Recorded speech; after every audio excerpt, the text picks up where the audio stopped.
Shalom Bapak Ibu, Saudara-saudaraku yang dikasihi Tuhan Yesus Kristus. Kiranya kita semua dalam keadaan baik, dalam penyertaan dan pemeliharaan Tuhan kita, Yesus Kristus.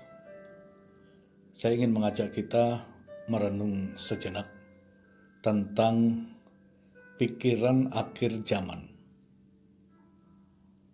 Rasul Paulus menasihati anak rohaninya, Timotius, dengan memberitahukan mengenai keadaan manusia pada akhir zaman. Dalam 2 Timotius pasal 3 ayat 1 sampai dengan ayatnya yang ke-9, Rasul Paulus mencatat dengan rinci sifat-sifat atau kondisi manusia pada akhir zaman. Saat ini mari kita renungkan satu aspek dari kehidupan manusia pada akhir zaman, yaitu tentang pikiran manusia pada akhir zaman. Paulus menulis bahwa manusia akhir zaman itu tidak berpikir panjang, berlagak tahu, akal mereka bobrok, dan kebodohan mereka nyata bagi semua orang. Bapak Ibu Saudara yang dikasihi Tuhan Yesus Kristus, itulah yang digambarkan oleh Rasul Paulus bahwa pada akhir zaman manusia itu tidak mempunyai pikiran yang sehat. Pikirannya pendek, dikuasai oleh emosi, sehingga dia tidak sanggup mempertimbangkan banyak hal sebelum melakukan sesuatu. Maka disebutkan manusia pada akhir zaman ini tidak berpikir panjang. Bukankah itu sebuah realitas dalam kehidupan kita?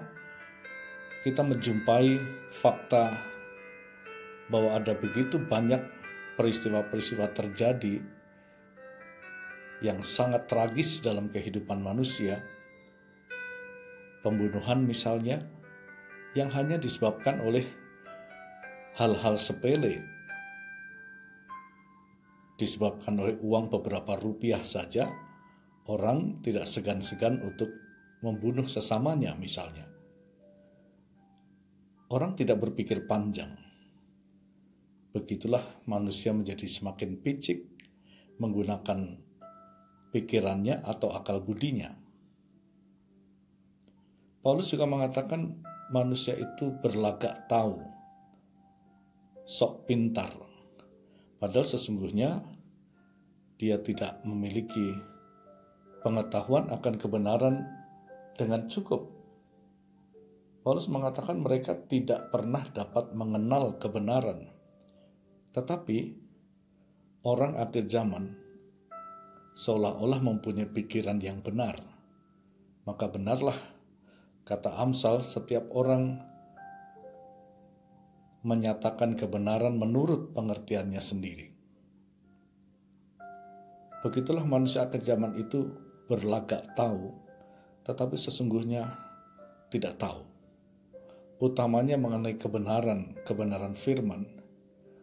Banyak orang tidak mengerti kebenaran firman. Dia hanya memahami firman demi kepentingannya sendiri.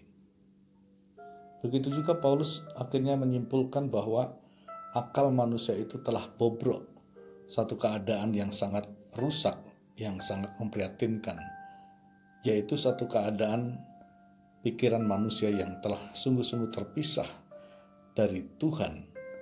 Itulah pikiran di dalam keberdosaan yang sangat mewarnai kehidupan manusia pada akhir zaman.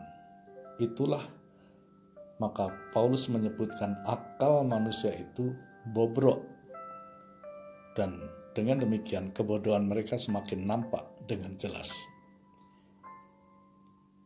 Itu sebabnya Paulus terus mendorong supaya setiap orang mengalami pembaharuan akal budi.